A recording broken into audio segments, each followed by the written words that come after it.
ये है ABPL digital network और आप देख रहे हैं ABPL न्यूज। नमस्कार, मैं हर्षिता और आप सभी का ABPL न्यूज में स्वागत है। आज आप सभी को पूरे ABPL परिवार की तरफ से मैरी क्रिसमस। तो आज हम जानेंगे कि क्रिसमस क्यों मनाया जाता है, सेंटा क्लॉज को ज़्यादा तवज्जो क्यों दी जाती है इस दिन, मैं आपको बताऊंगी। क्रिसमस की कहानी लगभग 200 साल पुरानी है। बाइबल के अकॉर्डिंग उस समय रोम का शासन हुआ करता था और वो लोगों पर बहुत ज़्यादा अत्याचार किया करते थे। फिर लोगों को पीड़ा खत्म करने के लिए और रोम पर शासन से लोगों को बचाने के लिए ईश्वर ने अपने बच्चे जीसस को धरती पर भेजा। ईश्वर ने जीसस के जन्म के लिए एक कुंवारी कन्या जिसका नाम मैरी था, ईश्वर ने अपने एक यमदूत को मैरी के पास भेजा और यह संदेश देने को बोला कि तुमने ईश्वर की संतान को जन्म देना होगा और फिर वह पुत्र बड़ा होकर राजा बनेगा और लोगों पर हो रहे अत्याचार को कम करेगा।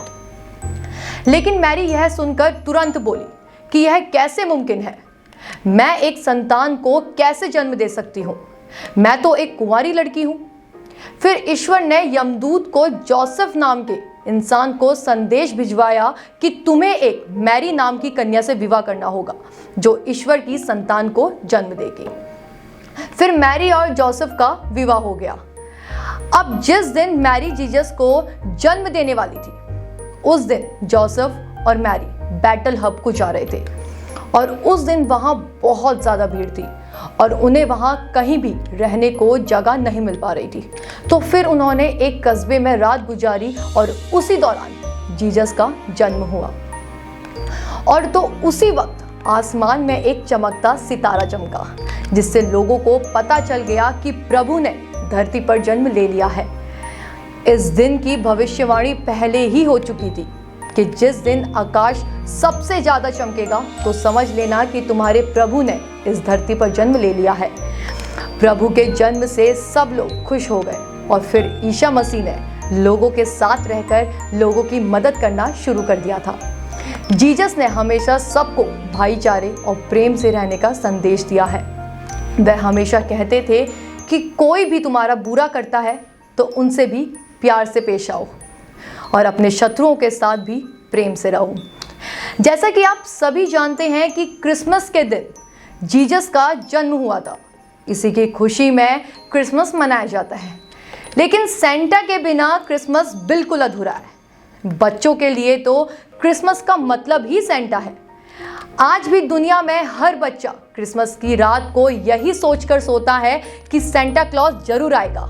लेकिन यह सेंटा क्लॉज है कौन, कहां से आया है ये सेंटा क्लॉज, क्या है इसके पीछे का राज, आइए जानते हैं।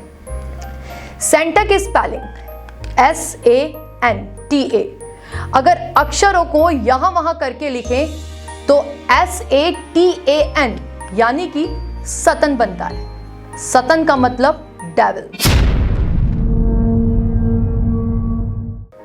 अब आपको लगेगा कि हम मजाक कर रहे हैं, लेकिन यह सच है और यह कोई इत्तेफाक की बात नहीं बल्कि जानबूझकर की गई एक साजिश है। सेंटा क्लॉज सेंट निकोलस का रूप है। वह हमेशा अपने कर्मों और अपने तोहफे देने की आदत से जाने जाते थे। एक इंसान का सहारा लेकर गॉड जैसे उसे बनाना सेंटा क्लॉज के ट्रेडिशन का असली मकसद था।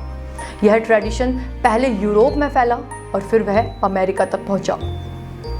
गॉड के शब्दों ने भी हमें सचेत किया था कि दुनिया में सबसे ज्यादा माने जाने वाला क्रिसमस पर्व के बीच में शैतान मिलेगा, क्योंकि वह भक्ति की आशा करता है। जब सेंटा की जीसस से तुलना की गई तो पता चलता है कि दुनिया के मान्यताओं के अनुसार सेंटा उत्तर की तरफ रहता है और जीसस भी उत्तर की तरफ रहते हैं। ऐसा पवित्र ग्रंथ में बताया गया है। आज हम सेंटा की फोटो में देखते हैं तो वह लाल कपड़ों में दिखाई देता है और जीसस का वर्णन भी लाल कपड़ों में किया गया है। अगर किसी भी बच्चे से पूछा जाए कि सेंटा कैसा दिखता है तो वह यही बताएगा कि उसके बाल सफेद है, जैसा कि जीसस के, बिल्कुल उनके जैसे। सेंटा की आज भी हम सब बेसब्री से राह देखते हैं, क्योंकि वह तोहफे देता है और जीसस अपने बच्चों को कर्मों के अनुसार गिफ्ट देता है, ऐसा पवित्र ग्रंथ में बताया गया है। क्रिसमस के दिनों में हर जगह यही सुनने को मिलता है कि सेंटा इज कमिंग, जैसा कि पवित्र ग्रंथ में कहा गया है कि जीसस इज कमिंग। तो इससे यह समझ में आता है कि कोई हमें सेंटा क्लॉज और गॉड जैसा भरोसा करने के लिए मजबूर कर रहा है, और वो हम कर रहे हैं। बहरहाल मैं आप सभी से यही कहना चाहूंगी कि इस क्रिसमस आपका जीवन क्रिसमस ट्री की तरह हरा भरा और भविष्य तारों की तरह चमकता रहे। Happy Christmas.